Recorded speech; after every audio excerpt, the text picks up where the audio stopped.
What's up, man? The Toronto Lakers and the Clippers are waiting on Kawhi Leonard's decision. Now they said the decision supposed to come down today. I think they said about 6. I don't know if it's gonna come down today or not. I doubt it if it come down today. Kawhi Leonard, I believe he didn't even meet with the Clippers yet or Toronto, so I don't see him meeting with both of those teams in one day. He could do it. He had a jet, get on a jet, go.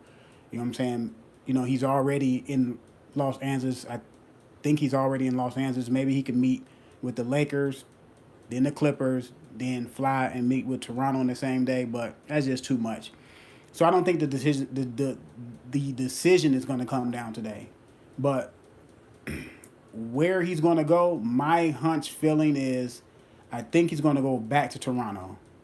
And they said reportedly that he might sign a 1-and-1 deal, 1 year option, and he can be, I guess he can be eligible for a super max. So that's like 250 million or somewhere up in that range. To me, that'd be the smart thing to do. He's going back to a championship team. They just won a title. They are going to come back with most of the pieces they had last year, and they will be the favorites to me to win the title overall. They definitely will be the favorites in the East. Yes, the East got better with the Nets got Durant and Kyrie. Durant is not going to play for this year, so he's going to be out a year. So they don't have to worry about the Nets until the next following season. Boston lost Kyrie. That may be good for them. They got Kemba Walker. I think is going to be a better locker room guy. And they got Enes Kanter. I think they signed Enes Kanter today. Now they did lose Al Horford, who was a rock on that team. They're going to really miss Al Horford's defense, his veteran leadership in the locker room, his diversity on offense. He's a guy that can get in the post and grind. He can hit a 15-footer. He can go all the way out to the 3-point line, which he developed that in the last 2 or 3 years. And they're going to definitely miss Al Horford. Now they got Jalen Brown. They got the other kid. What's the other kid name? Oh, Jason Tatum. They did lose the Rozier. I forgot where Rozier went to, but they lost Rozier, which is going to be tough. They lost one of the Morris twins. I ain't gonna say his name because I always get them mixed up. But they lost one of the Morris twins as well. So Boston's gonna be different. They're gonna look different. Who else got better in the East? What Milwaukee Bucks did resign Middleton, but they lost Malcolm Brogdon, which is going to be big. That's going to be real big. And they lost Miritich. Now they were able to sign the Lopez brother, and they came in with the other Lopez brother from the Bulls. So they got the double-headed Lopez brothers. But they lost that Miritich loss, but that Malcolm Brogdon loss is going to be real tough on them because he is like what 6'4", 6'5". He can guard point guards. He can guard shooting guards. He can guard small forwards. He was a guy that shot 90% from the free throw line, 50% from the field, and 40% from three. One or two other players to do that is him, and I think Steph Curry did it last year or somewhere up in there. But they're gonna miss Malcolm Brogdon. I think Malcolm Brogdon went to the Pacers. The Pacers got better. Now they lost Thaddeus Young to the Bulls, but they were able to. I believe they got Malcolm Brogdon. And they got somebody else. Were they the ones? No, they didn't get Terry Rozier. They got somebody else, which I said that they made some good moves, and they got what's name coming off injury, who was injured last year. But the East got some of the teams got better. Washington is still gonna be bad. The Bulls gonna be bad. Teams like that. Atlanta not gonna be that good. So, oh, 76ers. 76ers lost Jimmy Butler. He went to Miami and he's trying. I guess Miami was gonna do a sign and trade to send him to Dallas. And talking to my son, my younger son, he was telling me that the money is not matching up, so they can't trade Jimmy Butler right now because the Dallas Mavericks want somebody named Jones on Miami, and Miami don't want to give him up. So to me, that's a clusterfuck right there. But the 76ers did retain Tobias Harris. And they signed Al Horford, so that'll be a big plus for them. Now they lost Jimmy Butler, and they lost JJ Redick, which they lost their best outside shooter to stretch the floor. I don't know who they're gonna bring in to stretch the floor. Uh, the 76ers are lacking. They're top heavy. The 76ers are lacking depth on the bench. They haven't had a bench since they made that trade for Jimmy Butler when they got Saric, when they traded Saric and they traded that other kid. What's that kid? That was had that crazy hair. They traded him and they traded him to Minnesota, and it depleted their bench. And they traded that other guy to the Clippers that was on their bench. I forgot his name. It started with a K.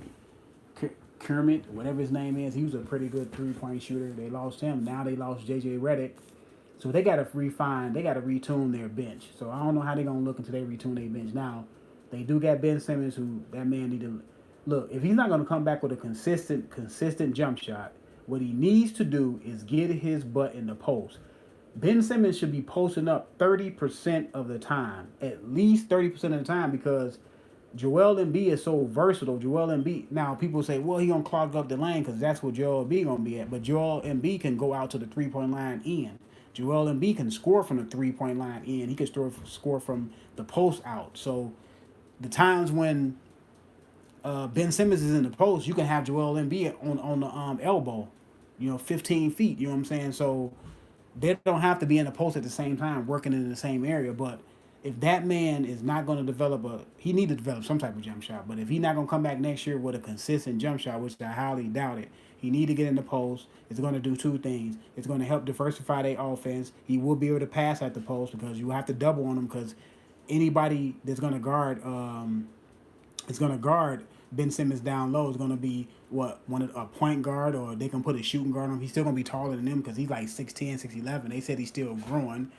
He's 240, 250, so he's going to be able to punish anybody in the post that they put on him just about, and he's going to be able to get people in foul trouble, and that will help Philadelphia diversify their offense and not be predictable. So he needs to do that. I mean, I said that last year when that season when that season was going on in the playoffs, Boston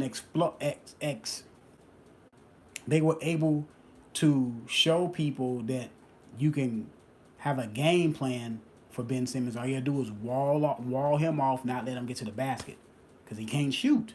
So he has to get in that post.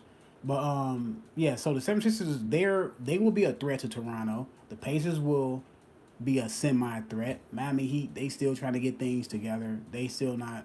They got some good players. They don't have no great to superstar to star players on their team. They got San Francisco's got Richardson, that Richardson dude from Miami.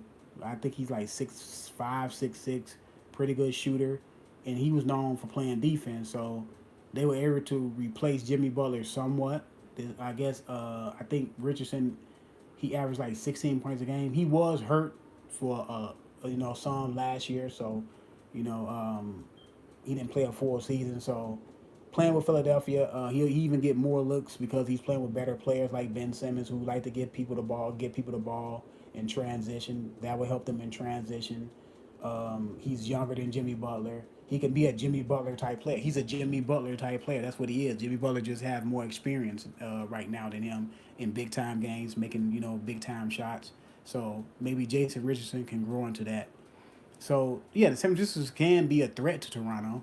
I wouldn't be surprised if the 76ers come out of the East, but they have to get that bench together. Toronto already have a really good bench. They got that Anadawi Adui, whatever his name is, coming back. He was hurt last year. He'll be coming back to bolster that bench. So Toronto just has everything that Kawhi Leonard needs to win another title. Now the fact is, do Kawhi Leonard want to go back to Toronto? Should he go back to Toronto? My thing is, yes, he should go back to Toronto. He should go back to Toronto, try to run it back, try to win a title, sign a 1 year deal. What Durant was doing with the Warriors. Sign a 1-and-1 deal. Have an option to come back if you want to, a player's option, and if you don't want to, you can. What he can do is, if I was him, I'll wait and see what the Lakers can do, how the Lakers do, and how LeBron and Kate and AD Anthony Davis mesh. How do that whole thing come together? And how do LeBron James look?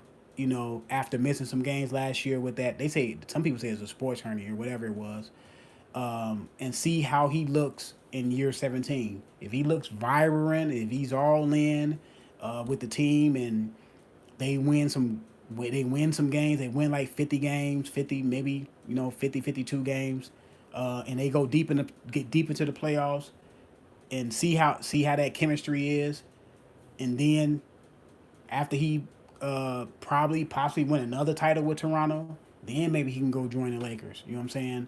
And see how that whole thing goes instead of signing with the Lakers. And LeBron James is not the same because the man going to his 17th year. What people don't fail to realize is the man played in 8 straight finals, which he came in at 18. People look at him like, oh, he's only 34. He'd be 35. Look what other players did at his age. Look at Carmelo was playing at a high level. Had Jordan was playing at a high level. But he got to realize he came in at 18. Those guys came in at 22, 23. So he actually played more minutes than Michael Jordan has ever played. I believe he played more minutes than Carmelo has ever played. I think all time LeBron James is probably in the top 5 of most minutes. I think he played more minutes than Kobe Bryant. So he got a lot of wear and tear on them legs, man. And next year, if he doesn't come back the same LeBron James that people all know, and people on TV saying, "Oh, he's gonna have a bounce back year." You got Shannon Sharp or Undisputed saying, "Oh, he gonna win an MVP." I'm not sure about all that, man, because yes, he did have an injury, but before the injury, LeBron James was looking slow. He was looking lethargic out there on the court. So we'll have to see how he look when he come back. But let me know what y'all think. Where y'all think Kawhi Leonard is going to go? Is he going to go to the Clippers? The Clippers is a good situation for him too. They got a lot of guys. They got Lou Williams. They got a nice little team and a nice bench over there. You know what I'm saying? So he can. It's like the Toronto or the East now. He cannot miss 20 games like he did in the East with Toronto. You know what I'm saying? He will. The most he probably can miss is probably 10. Now that team could win without him because they did win 48 games. So maybe he could miss, but I don't know about the Western got better. You know what I'm saying? Utah got better. Signing Mike Conley Jr. Uh, the Blazers got better. I believe they got Whiteside and they got somebody else on their team. Who else? Denver is a year, with more experience. You know, who else out there? Houston. Don't overlook Houston. Don't overlook Golden State. People are going to overlook Golden State. Don't overlook. Yeah, they lost Durant. They signed D'Angelo Russell. People say it's not going to be a good fit. Let's see how it's going to go. You know what I'm saying? They got Clay coming back off the knee injury. He should be fine by February, somewhere up in there. They still got Steph Curry. They still got Draymond Green. Let's see what other moves they're gonna make. One thing I can say, yes, Golden State to me still in the West. They still got the best coach. They still got the best system to me. They still got the best group of players that have played together the longest and had the most success.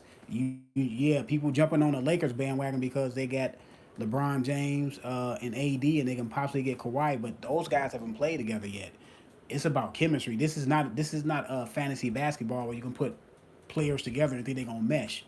You know what I'm saying? AD, unless LeBron James drastically changes the game, AD gonna take a step back off of his stats and his impact on the game, what he did when he was with New Orleans. So you got to see how all that stuff mesh. We know that Golden State has a system to mesh, and their system is proven. You know what I'm saying? You got to see what LA does. I'm not a person that's gonna jump on and say, man, LA is gonna be this great team. They're gonna win 75 games and all this stupid stuff. The West is, and look, you got Denver who's played together for a while, good chemistry. You got the Blazers who played together for a while, good chemistry.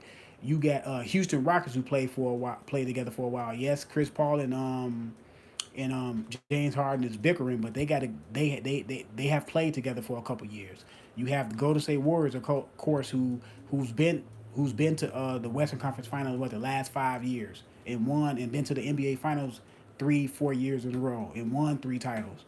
So and then you got who else? Who else is out there? Utah, who's played together for a while. So you gotta see how this stuff all breaks out and comes through. But Let me know what y'all think, man. I'm out.